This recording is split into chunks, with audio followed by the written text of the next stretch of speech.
8h18 sur Europe 1 et Jean-Pierre Elkabbach, vous recevez l'ex-candidate socialiste à la présidentielle, Ségolène Royal. Avec plaisir, Ségolène Royal, bienvenue. Bonjour. Et bonjour.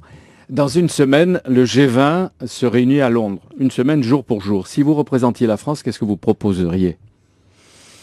D'abord, le sujet qui est à l'ordre du jour, c'est celui, parmi tous les sujets à l'ordre du jour, il y a la lutte contre les paradis fiscaux. Je pense en effet qu'il est urgent de contrôler à l'échelle planétaire les flux financiers pour que le nouveau modèle de développement que nous appelons de nos voeux puisse se mettre en place, c'est-à-dire que la finance soit mise au service de l'économie et l'économie au service du progrès social. Voici les nouveaux fondamentaux qu'il faut aujourd'hui poser et l'ensemble des pays concernés par le G20. D'abord, contre les paradis fiscaux, apparemment, ça progresse. C'est un des éléments, les paradis fiscaux. Et les autres, alors ? Un des éléments des paradis fiscaux, c'est de dire qu'aujourd'hui, la finance ne doit plus être au service d'elle-même, puisqu'on voit les dégâts que ça a provoqué à l'échelle planétaire, que le libéralisme financier est en train de détruire toutes les valeurs humaines, que ce soit dans les pays riches ou dans les pays pauvres. Et donc, il faut mettre des règles, pas les remettre, mettre des règles nouvelles par rapport à la situation nouvelle qui est créée. Et pour cela, il faut en effet que les États assument toute leur puissance d'action à l'échelle planétaire. Est-ce que vous pensez qu'on peut moraliser le système financier international qui a fait les dégâts dont vous parlez ? Mais le système financier international, dans sa logique libérale, est une logique presque immorale en elle-même. On l'a vu. Elle est immorale pourquoi ? Parce qu'elle conduit à détruire les valeurs humaines. Donc, c'est la politique au sens noble du mot qui peut remettre la finance au service des hommes et des femmes qui travaillent. C'est ça la morale. La morale, c'est de dire l'humain doit l'emporter sur les valeurs financières. C'est sur quoi la France est en train d'insister, sur cette idée française à l'origine, pour qu'elle n'aboutisse pas à la frime. Donc, vous dites lutter contre les paradis fiscaux. J'étais d'ailleurs la première à porter ce débat-là, sans doute même sur votre antenne. Et vous vous souvenez, à l'époque, tout le monde disait, mais c'est un sujet secondaire. Non, c'est un sujet central. Je viens d'expliquer pourquoi. Donc aujourd'hui, vous soutenez la France qui est en train de défendre cette idée. Bien sûr. Et que diriez-vous à Barack Obama, justement, pour qu'il ne se contente pas de dire aux Européens relancer davantage, mais qu'il accepte les règles de la morale sur le système capitaliste mondial ? Mais Barack Obama vient de démontrer qu'il était, lui, capable de mettre des règles là où Nicolas Sarkozy n'a pas eu de réponse.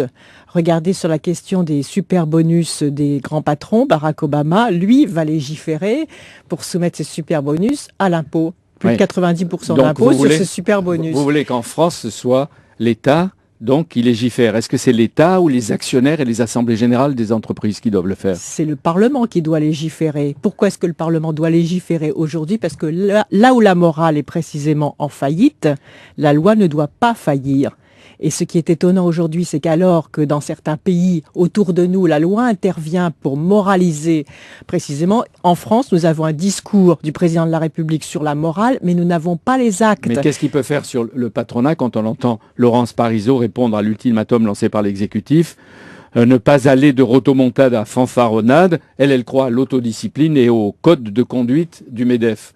Et aujourd'hui, on dit que l'Élysée est en train de préparer un décret sur les rémunérations des patrons. Un décret, est-ce que c'est un premier pas ?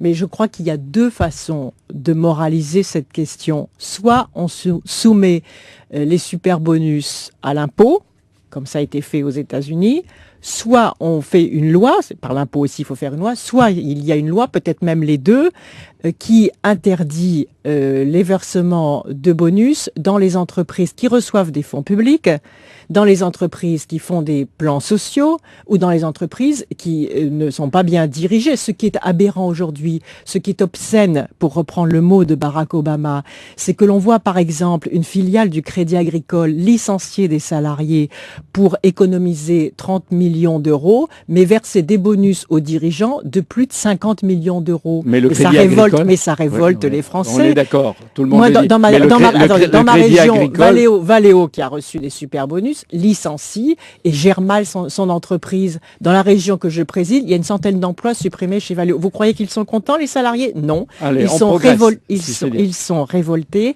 Et moi, je pense que la responsabilité d'un chef d'État en période de crise économique et sociale et morale aussi grave que celle que nous traversons aujourd'hui, ça n'est pas de dresser les Français les uns contre les autres, c'est au contraire de construire de la cohésion sociale. Et la cohésion sociale, elle s'appuie sur 3 piliers. Premièrement, la justice. Deuxièmement, le respect du mouvement social. Et troisièmement, donner un cap et donner une direction. À Pithiviers, le directeur de l'usine pharmaceutique 3M, qui était séquestré, a été libéré cette nuit. Ségolène Royal, ces méthodes de séquestration, est-ce que vous les condamnez ou est-ce que vous les comprenez aujourd'hui ?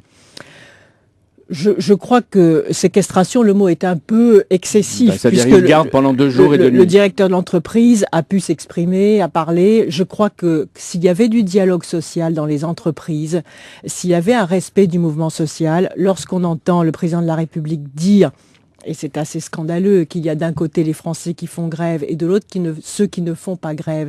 Ce n'est pas acceptable d'entendre des propos pareils. Pourquoi ? Parce que 78% des Français, vous l'avez vu, sont solidaires du mouvement social parce qu'ils sentent bien qu'aujourd'hui, il y a des solutions concrètes qui ne sont pas apportées. On continue, mais est-ce que vous condamnez ou vous comprenez ? Je ne peux pas, moi, je ne peux pas, en tant que responsable politique, soutenir des méthodes qui sont contraires à la loi. Et en même temps, ce que je comprends et parce que je le partage. J'étais hier dans l'entreprise de Liège et j'ai vu une fois de plus l'inquiétude et la souffrance des salariés qui sont menacés dans leur emploi. Je comprends que lorsqu'il y a un déficit du dialogue social, il y a tout simplement la volonté de pouvoir comprendre, de pouvoir parler. Mais à la limite, ce sont les dirigeants d'entreprise eux-mêmes. Donc s'il n'y a pas de dialogue social, on peut enfermer les dirigeants. Non, ce n'est pas ce que j'ai dit, Jean-Pierre Elkabbach. Je n'ai pas ce que j'ai dit. S'il n'y a pas de dialogue social, vous comprendriez ou vous comprenez. Je pense que s'il y a des méthodes pacifiques et respectueuses les uns des autres pour pouvoir discuter, pour pouvoir négocier, pour pouvoir comprendre ce qui se passe, c'est bien. Et d'ailleurs, la France est un des pays les plus en retard sur la qualité du dialogue social.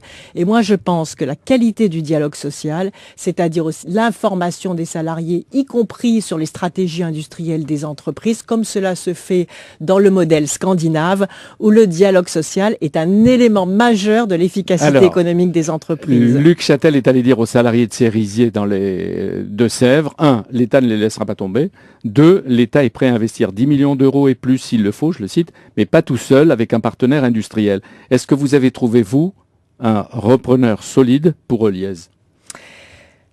Il y a des partenariats, et en particulier la région que je préside, qui a d'ailleurs lancé... Pour le moment, il n'y a pas de repreneur. Si, il n'y a pas besoin de repreneur, il y a un industriel qui vient de mettre au point le véhicule électrique bon marché, grand public, ce qui est une chance pour la France. C'est une première étape, cette intervention de l'État. J'observe d'ailleurs qu'il a fallu la mobilisation des 1000 salariés de l'entreprise avec leurs dirigeants, et avec la présidente de région que je suis, pour que l'État bouge. Tant mieux. C'est une première étape. La région, vous donnez 5 millions, c'est ça ? Bien sûr. Non seulement nous donnons 5 millions, mais aussi nous garantissons la moitié des prêts bancaires.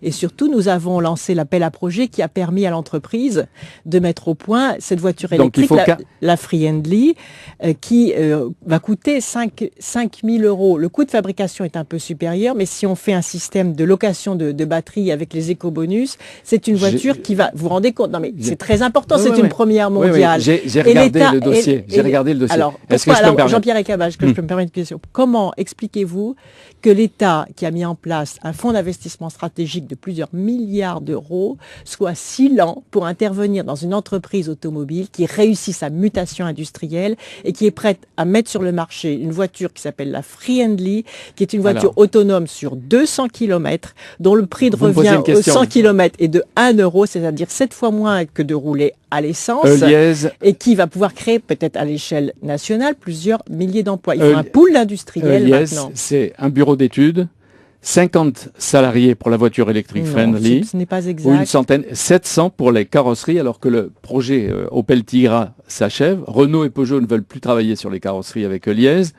Et d'autre part, 45 millions. Vous pensez que l'État doit mettre les 45 millions ? Je pense que la croissance verte est un des leviers. L'État doit mettre les 45 millions. Bien sûr, l'État doit mettre tout ce qu'il faut. L'État doit mettre tout ce qu'il faut avec des partenaires. Il y a un partenaire financier qui s'appelle Demeter qui est là. La région Poitou-Charentes est là. Heuliez, le groupe industriel, est là. Qu'est-ce que c'est une entreprise qui réussit ?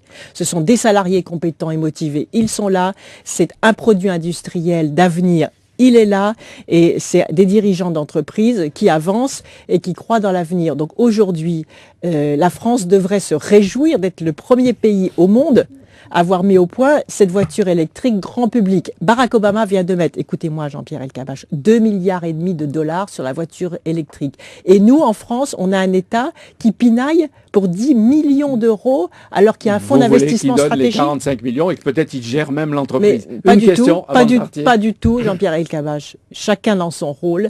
Mais le rôle de l'État, c'est de soutenir les entreprises qui innovent et de relever les défis du futur. Et la croissance verte, la voiture électrique, c'est un défi du futur. Et il ne faut pas que les gros constructeurs automobiles, qui sont en quelque sorte très surpris qu'une entreprise de taille moyenne ait mis au point cette innovation, mettent des bâtons dans les roues. Voilà. On va s'arrêter là, Jean-Pierre, on est très en retard. Mais au contraire, si, parce que c'est très important. Pourquoi ? Parce que c'est une démonstration de ce que l'économie peut devenir en réussissant, en relevant les défis du futur. Et c'est une démonstration de du rôle que l'État peut jouer pour pousser en avant l'innovation industrielle. Merci d'être venu. Merci d'être venu. Demain, nous serons à Marseille. Avec Jean-Claude Gaudin. Voilà. À demain, Jean-Pierre. Merci, Madame Royal. À suivre vos commentaires sur l'actualité. Nicolas Canteloup. Europe 1, 8h29.